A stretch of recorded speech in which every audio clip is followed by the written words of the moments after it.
Hey everyone, it's Andrew Klavan with this week's interview with Nellie Bowles. I was talking about Nellie's book on the Friday show, Morning After the Revolution.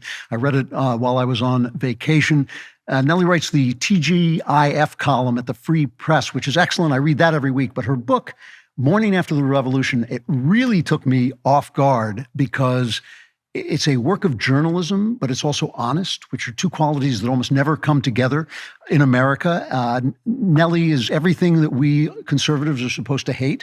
She's a progressive. She's gay. She's having babies in a gay marriage with Barry Weiss, who's the creator of the Free Press. And believe me, trust me when I tell you, I would happily hate her if I could, but I actually like Nellie and Barry both very much, not just because they are nice, generous, thoughtful people, but also because they've come up with this incredibly innovative approach to American journalism, which is trying to tell the truth, which I've never seen in American journalism before, and I think it's revolutionary. I think the Free Press is great, and I think Nellie is great. Like I said, I've read this book, and it's amazing, but instead of me telling you about it, I will bring on Nellie. Nellie, it is great to see you. How are you? That intro was so kind. No, it's true. That was so kind. I'm great. I'm doing well. I'm calling. You're seeing our fancy office. We're getting a better office, but this is the quietest room I could find right now. But no, things have been great, and I am as surprised as you are to be here on a Daily Wire podcast. And I am indeed a lesbian from San Francisco, married to Barry, having babies in a gay way. Oh, I know. I mean, things are getting wild. There's a scene in your book, and I'll let you talk about it in a minute, but there's a scene where one of the guys at the New York Times calls Barry a Nazi. And all I could think is, I've been trying to get Barry to join the Nazi party for years. I haven't gotten anywhere. I don't know what they're talking about.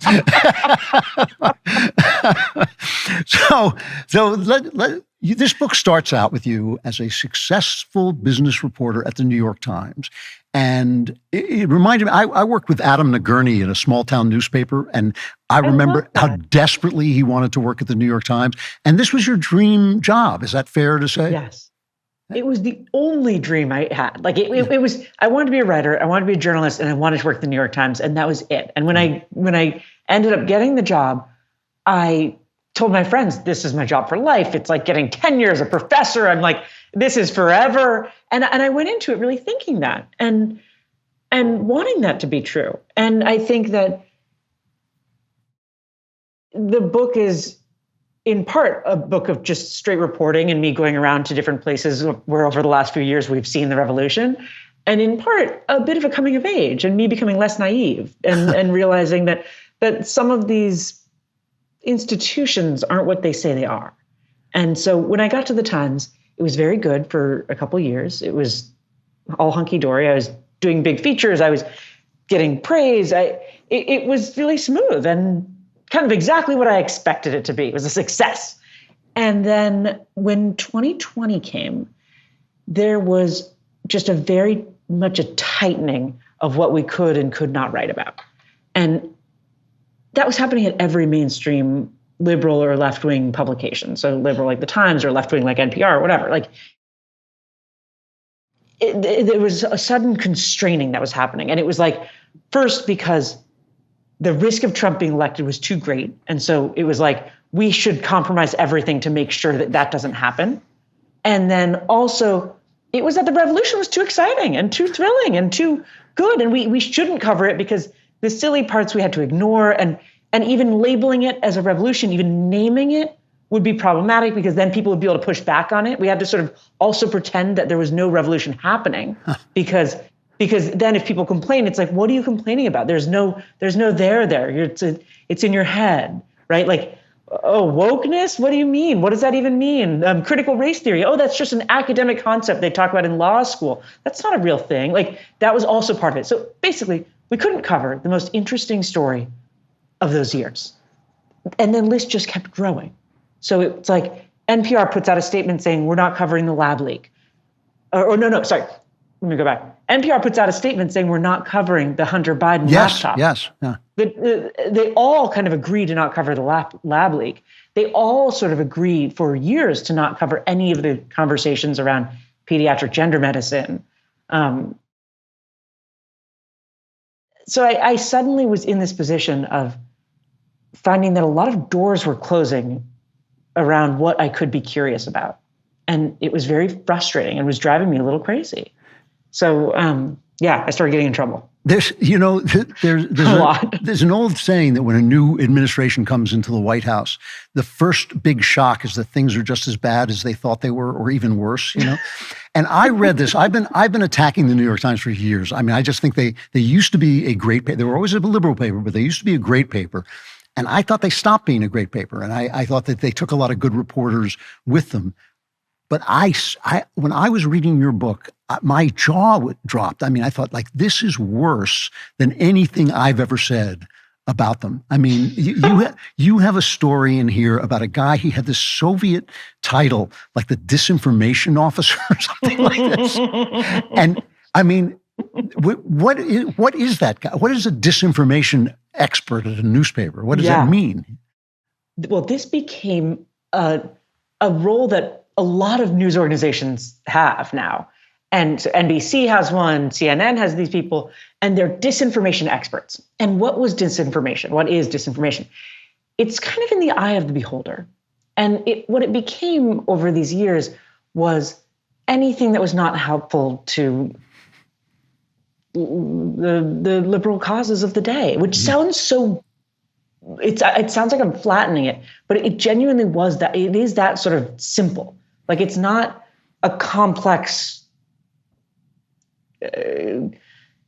these people aren't thinking in a complex way about what disinformation might be. So anyways, in my case, I wanted to do a story about Prager University and Prager videos, which it was a good business story. It was a good sort of politics story. They were going really viral. They were doing all these really viral campus things. And I wanted to do kind of a send-up of them. That's not a puff piece necessarily, but just a send-up of this interesting new company. Like I'd been doing a lot of funny stories about companies and trends in Silicon Valley. And I filed it, and it was, I thought, pretty good.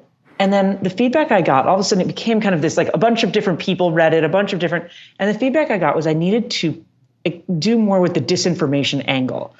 And I was like, I don't know what you mean, the disinformation angle. Like, PragerU is conservative. It's pro-life, or their videos are pro-life, but like, that's not disinformation. It's just something that disagrees with me or you. And I found myself explaining this to editors, which was weird. Like, to be saying to a New York Times editor, like, just because they disagree with your politics doesn't mean it's disinformation. Anyways, so then I was set up to meet with the disinformation guy, the consultant. Most people have like these staff editors. In this case, it was a consultant for whatever reason. And he was like, okay, so if you don't want to say it's disinformation exactly, I think we should look at the Southern Poverty Law Center's assessment of PragerU.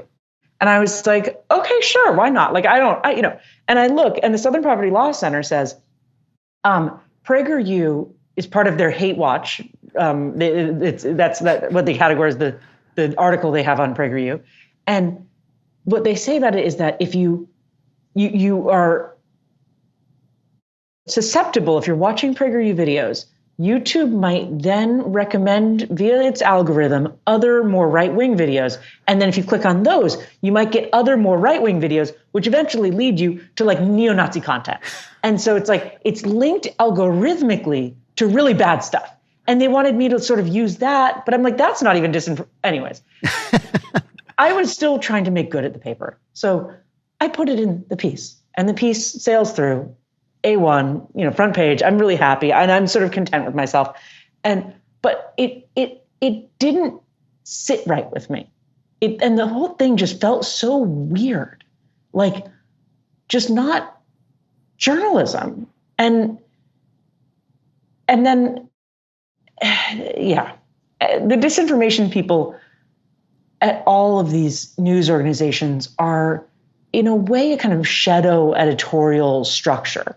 And it tends to be kind of bottom up instead of top down. Like the editor-in-chief of the New York Times, the editor-in-chief, the people who run these organizations, they want more complicated stuff. They don't actually want necessarily what the movement wants, and you see that now with like the Joe Kahn, the editor of the Times, comes out explicitly now in 2024 saying this went too far. Some of the young employees don't have our values. All this stuff that he's saying out loud now, but disinformation was the cudgel. and the word that was used, because that the sort of rank and file used to police other reporters and to police the content. And why was disinformation so useful? Because the platforms like Facebook and Twitter and YouTube would use that. If there was a New York Times story that said this is disinformation, well, then certainly it shouldn't be allowed on YouTube. Mm-hmm. And certainly it shouldn't be allowed on Facebook. And certainly it shouldn't be allowed on Twitter. So it was very important to say these things were disinfo, because then all the platforms knew what to do. And that was to take them off, to censor it. Wow. So it was sort of a system. And that was the goal. That was the explicit goal, to get these things deplatformed. What was the moment then? You've got this job that you love. You're in line with the politics to some degree. What's the moment when you said, I got to get out of here? Or did you? I mean, it's so pathetic, because, like, literally an editor said to me when I started dating Barry, after I'd started doing some of these stories, and then I started dating Barry, and it was just like, and an editor said to me, she's a Nazi, right?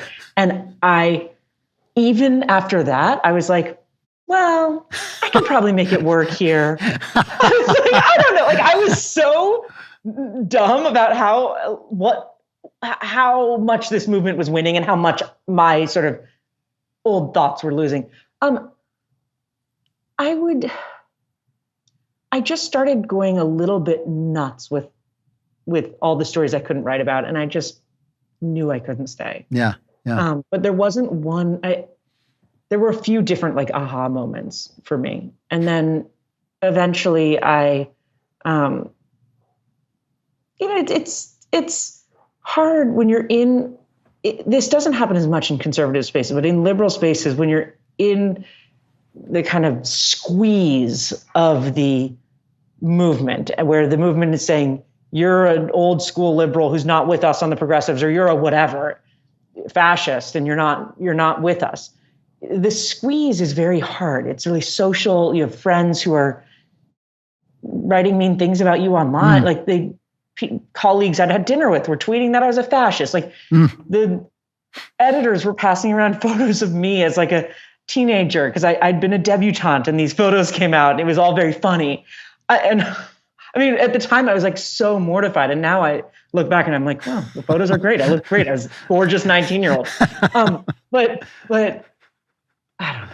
When was the moment? There's not. It just was like a constant, and it was really hard. And then eventually, I guess the moment when, like, it was really done was when the Tom Cotton, or at least emotionally for me, when I knew I was dead man walking, was when the Tom Cotton op-ed came out. And I didn't tweet out the tweet we were all supposed to tweet, that this op-ed puts Black lives in danger and puts my colleagues in danger. And when I did that, I got a bunch of texts from colleagues and people saying, basically, yeah. So this is the Tom Cotton thing, saying we should use the military to shut down the George Floyd riots. And we were all supposed to say that it puts us and our friends in danger, and I just didn't think it did, and I couldn't cancel the kid who they wanted us all to cancel, the sweet Adam Rubenstein. I know, he was such a nice guy, and he was also down the ladder from the people who actually made the decision. You know, they of course leaked his name, like the whole thing. I mean, it was really so dark. I mean, it all sounds so Soviet, and it's shocking to me that there are no grown-ups at the Times who said, you know, this is not how we do this. I mean, I know Dean Baquet always struck me as genuinely a broken guy, but like, there are grown-ups. Sorry, I'm like, I look so schleppy and sweaty right now. There are grown-ups who are trying. Like, there's a lot of people within the New York Times who don't want it to be the caricature of the New York Times. They want it to be great. This is a place of thousands of reporters. There's a lot of great ones. Yep. I think that in a lot of our news organizations and our universities, like a lot of our mainstream liberal institutions, a small faction gained an outsized amount of power in the conversation. And they did this because the leadership had no idea what to do. And so you had kind of new technology forms. You had Twitter and you had internal Slack. And so, like, with the Times, for example, and I'm sure it's the same for every news organization, there was a giant Slack room where anyone could post and tag anyone else. And you knew you were in the Thunderdome of like 4,000 New York Times related people. And so you would have like a junior editor from Wirecutter posting, dragging one of the senior political reporters and saying they were being too soft on Trump this morning. And that senior political reporter would feel like she had to like weigh in and respond. And then Dean Baquet would weigh in and respond. And it was like the flattening of the hierarchy, and and it's very frightening even if it's 50 people who are doing the activism within an organization of thousands. If you have a really flattened structure like that, those 50 can be very loud and very scary. And so they just gained a lot of power. And I think now there's some effort to say, hold on, how are we giving up all our power to this group? But they've been really successful with actually a small number. Yes, it's not super popular, a lot of these ideas. I know they do it but they do it in the culture at large as well. I mean, they have an enormous cultural, enormous cultural power. For many people, tossing and turning all night is a frustrating experience. For me, it's just normal. But for you, when sleep seems elusive, it can be both physically and mentally draining. That's why I love Beam, even though I don't sleep, because Beam actually will put you to sleep. It even put me to sleep. It's not just your run-of-the-mill sleep aid. It's a concoction carefully crafted to help you slip into sleep without the grogginess that often accompanies other sleep remedies. Beam Dream contains a powerful all-natural blend of reishi, magnesium, L-theanine, apigenin, and melatonin to help you fall asleep, stay asleep, and wake up refreshed. It really does. It tastes good too. Today, my listeners get a special discount on Beam's Dream Powder, their best-selling hot cocoa for sleep with no added sugar. It's now available in delicious flavors like cinnamon cocoa, chocolate peanut butter, and mint chip. Better sleep has never tasted better. Just mix Beam Dream into hot water or milk, stir or froth, which is my favorite part, using the little frothing machine, and enjoy it before bedtime. If you find yourself battling the bedtime blues, give it a shot. Your tired self will thank you. If you want to try Beam's best-selling Dream Powder, take advantage of 40% off for a limited time when you go to shopbeam.com/Klavan and use code Klavan at checkout. That's shopbeam.com/Klavan with my promo code Klavan for up to 40% off your order. And you're probably saying to yourself, Beam, anyone can spell Beam. How? Please tell me, how do you spell Klavan? Klavan. No E's in Klavan. I just make it look this easy. There are no E's in Klavan. You have a paragraph, I'm saying this from memory, but there's a paragraph in there where you say, I'm for universal health care. I was and I am. I'm for gay marriage. But you write... certainly hope I'm for that. Yeah, exactly. No, you have an investment in progressivism, but your chapter on transgenderism, and I don't mean to insult you. I want to say up front that you're a highly intelligent person, but you sounded like Matt Walsh. The man is obviously an animal, and but that chapter destroys the transgender. I mean, even from the first sentence, which is suddenly God was putting people in the wrong bodies, that, and by the end of it, I was laughing at it because it's a very funny piece, but it's still also a shocking piece. And the thing that you talk about that really resonates with me a lot is the gaslighting.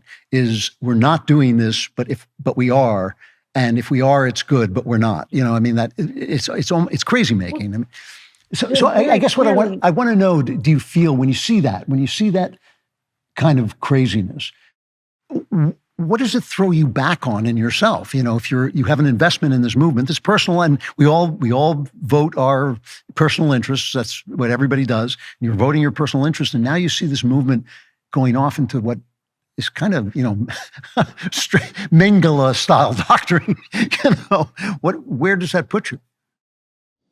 It's an interesting thing because it's obviously complicated, yeah. Right? It's obviously really complicated. And part of me for years felt like, who am I to say, after benefiting from all this progress, not just gay rights progress, but the progress of being a woman who can vote, the progress of being a woman who can open a bank account. Like, there's so many steps in the progressive march. And like, who am I to say, stop now, or stop, no, this, not this. And what I realized is, in part, and it's just a part a hard answer, but in part it's that right now when we look back, the movement of progress looks linear and looks simple, but it wasn't in retrospect. Like the gay marriage fight, there were a lot of people, a huge number of progressive gays who didn't want gay marriage and thought that was a regressive idea. And it took Andrew Sullivan and sort of actually more moderate and conservative gay guys to say, actually, we want this. It's better for our taxes. It's better for this. We don't, the radicalism you're preaching isn't the next step in progress. Actually, these really tangible, basic things are. And that won out. Now we look at it and we all think that was the obvious progressive thing. But at the time, it was uncool to be arguing for that because it was heterosexual. But with the pediatric trans stuff now, I mean, in part, I look at it and I feel really a visceral connection to the conversation because I was a kid who was obviously not perfectly gender conforming as a young person, right? I played with trucks. I had a low voice. As soon as I went through puberty, which was because of all the hormones in the milk, probably like around like 11, like I knew something was different. Something was wrong. I was attracted to women. I could tell. And at 14, I really knew. And I came out and when I look back at myself and realize how I would have been seen now and what could the influences that might have happened, I think for sure I would have thought I was a boy. It's an easier answer. It says, I'm not gay. I'm a boy. Like it's that, oh my God, I want to wear pants and I don't like makeup and I play with trucks. I'm a boy. And so for me, when I hear all the pediatricians now saying this rhetoric of like, does your son wear a tutu sometimes? That's a gender message. And you should take that really seriously. Like when I hear that, I'm like, that's offensive. And we need to just expand what it means to be a little boy and a little girl. And these can be open categories. And also, I mean, realistically, within the gay movement, there are a lot of people I dated who were gay and now are married to men and straight. Right. So there's that flexibility. There's nothing permanent about being gay for a year when you're 19 or 17 or whatever. Like there's nothing permanent. And that's really a nice thing. And to make these choices and these changes in a permanent way, it's just a big deal. If you're being honest and to pretend like little kids, whatever. I could ramble about this for forever. Well, I mean, you're really you're actually depriving a gay person of his gay life by butchering him, and declaring, So here's another thing I wondered. I grew up in a liberal household, and I was just assumed to be a liberal. One of the things that I noticed as I changed, for me, it's all policy. It's all about the fact that I think capitalism works pretty well and needs guardrails, but it's better than socialism, and freedom. I like freedom a lot. But one of the I can't help myself. I do too. Yeah. But one of the things that I notice you do in the book, and you do it ironically, but I noticed that it was a big part of the left-wing movement, was you use terms Republican and conservative as pejoratives. And one of the things that drives conservatives like me kind of crazy is if there are 1,000 conservatives in a room and one guy walks in with a swastika, he's in the center of the photo in the New York Times because he represents what conservatives are, where the rest of us are thinking, who's the nut, the Hitler nut who just walked in? And I wonder, has your opinion about that changed? I mean, my opinion was revolutionized when I realized, oh, wait, Reagan was right about a lot of things. I may have disagreed with him here and there, but he was right about it. Has that changed for you at all? Just wait, my opinion generally on the idea conservatives? that maybe conservatism is a more complex movement than you think it is? Oh, yeah, of course. Yeah. I mean, I think that one of the various mean reviews of the book from the mainstream media said that I think of progressivism as something you grow out of. And it's not entirely untrue, but it's more that I just think a lot of militancy in politics is something you grow out of. Yes. Like as you get older, it's just harder to have, at least for me, like really militant beliefs, and harder to think of one group as all bad and one group as all good. Like just the black and white thinking that's so easy when you're 22 gets a little harder. Yeah. And I think that, yeah, I mean, of course, when I was in the movement, I had a very simplistic view of anyone outside the movement. Right. And then as soon as and it wasn't like the book is not like a hero's journey where I'm some like great figure. It's I come off looking kind of bad. Like I do the wrong thing in like most instances. But like when you're sort of ousted from it or whatever happened, in my case, not canceled, but like kind of ousted. Yeah, you start to look around and think about the categories a little differently. Yeah. Just to remind you, we're talking about the book Morning After the Revolution by Nellie Bowles, which I highly recommend. First of all, it's a great read. I mean, it really is a good read. It's just good journalism. It's so rare now that I read good journalism that I thought, I remember that. There used to be good journalism. So now, I mean, I can't help it. I'm fascinated by this. This is the apparent election that's coming up is obviously not one of the highest moments in American politics. Every morning I wake up and think, Jefferson once ran against Adams in this country. It's like, and I'm not a fan personally of Donald Trump, but I do look at Biden and I think this is awful. What's happening now. What do you do now as a political person, or is that a secondary consideration for you? I mean, where do you go in your situation? In my situation, you don't go anywhere. It's you just like get comfortable with not being a party member. But I think that shouldn't be unusual. Like most journalists should just feel sort of discomfort with both parties and like they're kind of floating around politically. That's a good thing. Like being a little unsure is a good thing. And the fact that it's unusual enough that we're even having this conversation where you're like, well, what like is crazy. Yeah. Like it shouldn't be so obvious who every New York Times reporter is voting for. Like it should be a little bit weird and ambiguous and maybe they're not voting and who knows. I don't know. Me personally, sometimes I'm like, am I an RFK person? I have no idea. Yeah. Yeah. But then he picked that VP who I can't get on board with. But no, I don't feel the need to pick a side. And I think that's really good. Like I think the pressure to be tribal and for journalists and writers to be tribal necessarily is not. It didn't used to be this way. I mean, first of all, because reporters originally were not college educated people all the time. They were smart people who didn't go to college, and they hated everybody with power. and that was really I have to tell you that when I worked with Adam Nagurney, we were small town reporters, and he went on to become a very left-wing reporter at the New York Times, in my opinion, when I would read his stuff. But a great reporter. The guy was a great reporter. He was a born reporter.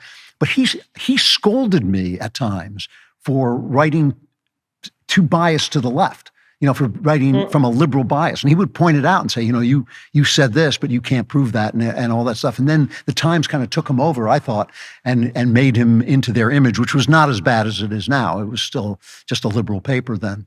But I think it's a tribute to you that you kind of woke up. I mean, it's like, the free press is doing great work. And where would you? Really fun. It's amazing. I mean, this is me in one of our various like storage rooms. Storage rooms. This is like you can look at this. It's a great ride. I mean, I think that basically Bear left first from the Times, and then I followed. And as the free press has grown, we've gone from like we were both sort of angry in different ways when we left. I felt very wounded by like how could the old world reject me? I'm everything I did everything right. Like I got the A's, I got the SAT score, I got the internships, I did it all right. And so I was so sort of offended in a quite entitled way. And then Bear was just like wandering around, like drinking spicy margaritas and talking about how she should be a rabbi and like, and then a Nazi rabbi. So yeah, of course, yeah. And then the Free Press, this little newsletter that was at the time called Common Sense, just started taking off. And it turns out there's a lot of people who feel a little bit in between stuff, or feel a little bit like NPR doesn't speak to them, but also maybe the Daily Wire doesn't always speak to them, and they feel sort of like tousled between, or they like a little from NPR, they like a little from the Daily Wire, and they want places that can have a conversation that is interesting to them. Anyways, so it's been great, and it's been a little newsletter, and then now it's growing, and we've got podcasts and just had a lot of fun. Yeah, it's really good stuff, and it's all sort of dissidents. It's a lot of dissidents from the old world who had various fallings outs and this and that, and then find themselves at this new in this kind of new beginning. Yep. Nellie Bowles, the book is Morning After the Revolution. Highly recommended. Nellie, it's great talking to you. It's great to see you, and I hope everything goes right with the baby. I have to let you go before you have the baby, it looks like. So I don't want to keep you here. Thank you so much for having me on. It's an honor. All right. I hope to see you soon. So I'm really serious about this. If you are a conservative and want to see a progressive come to the wall of wokeness, it's an amazing experience. I mean, for me, for someone outside of the progressive world, it's just an amazing experience to see that happen and realize that things are as bad as we say they are here. And I think it's wonderful to see someone who I disagree with on many things, but who believes in honesty and journalism. It's just too rare. Thank you for being here. Come on Friday for the Andrew Klavan Show, and I will see you there.